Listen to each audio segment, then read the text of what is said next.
Baik, di sini kita akan membahas tentang hukum Ohm. Hukum hukum Ohm itu adalah nilai kesebandingan antara tegangan dengan arus listrik. Di sini hubungan antara tegangan dengan arus listrik adalah berbanding lurus. Jadi artinya begini, ketika tegangan itu besar, maka arusnya ikut besar. Nah, besarnya kesebandingan antara tegangan dengan arus ini adalah R. R ini adalah resistor atau hambatan pada lampu.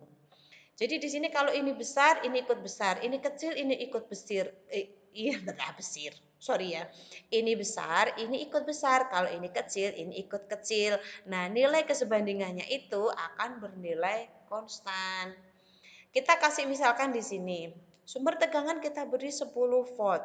Maka arus yang mengalir kita misalkan 0,1 ampere. Kemudian kita ganti dengan 20 volt. Maka arus yang mengalir akan menjadi 0,2 ampere. Kita beri 30 volt, akan mengalir arus 0,3 ampere dan seterusnya. Jadi kalau kita bandingkan antara kalau 10 0,1, kalau ini, kalau ini gitu. Jadi nilai kesebandingannya ini akan bernilai konstan. Nah, V dan I berbanding lurus. Nah, kesebandingan ini akan bisa menjadi sama dengan kalau di sini diberi sebuah konstanta. Lah, konstanta ini enggak lain, enggak bukan adalah R, yaitu hambatan pada lampu.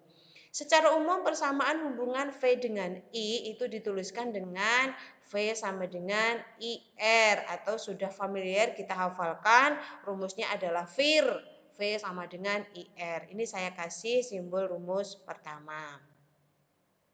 Kemudian selanjutnya secara matematis nih ya. Secara matematis ini ada sumbu vertikal V, sumbu horizontalnya I, kemudian kita ambil titik-titiknya 10, 0,1, 20, 0,2 dan seterusnya. Titik-titik itu kita hubungkan dengan sebuah garis makjret. Ketemulah sebuah garis lurus. Nah, kemiringannya kalau kita kasih sudut theta di sini, kemiringannya atau gradiennya nilai tangen theta. Jadi di sini kalau kita hitung secara matematis tangen theta itu adalah V per I.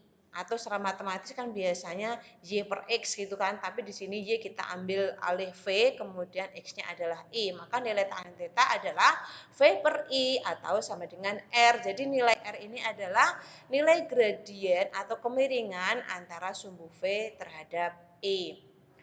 Berikutnya aplikasinya. Aplikasinya yang pertama adalah rangkaian pembagi arus, disingkatnya RPA.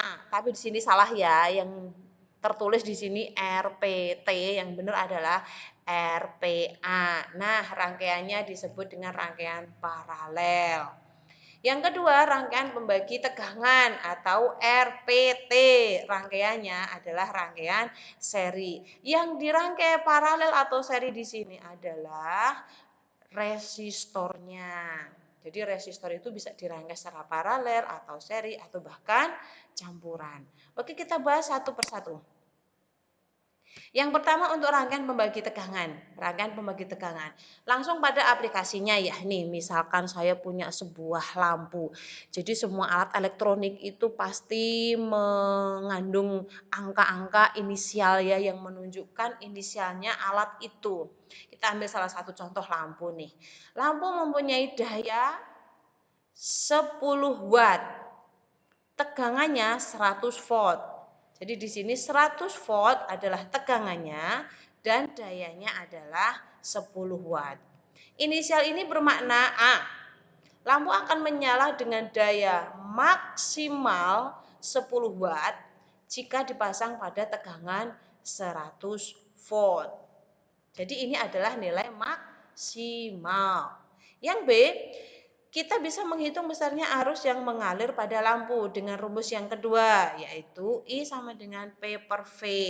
Ini adalah P-nya, ini adalah V-nya. Jadi kalau di sini kita hitung I-nya 10 per 100 atau 0,1 ampere. Yang C, kita juga bisa menghitung besarnya hambatan pada lampu dengan rumus V kuadrat, ini V-nya, per P. Ini P-nya. Kita masukkan angkanya, nanti akan ketemu nilai hambatan pada lampu ini adalah 1000 ohm. Iya. Sampai di sini mungkin ada yang mau ditanyakan dulu. Silahkan.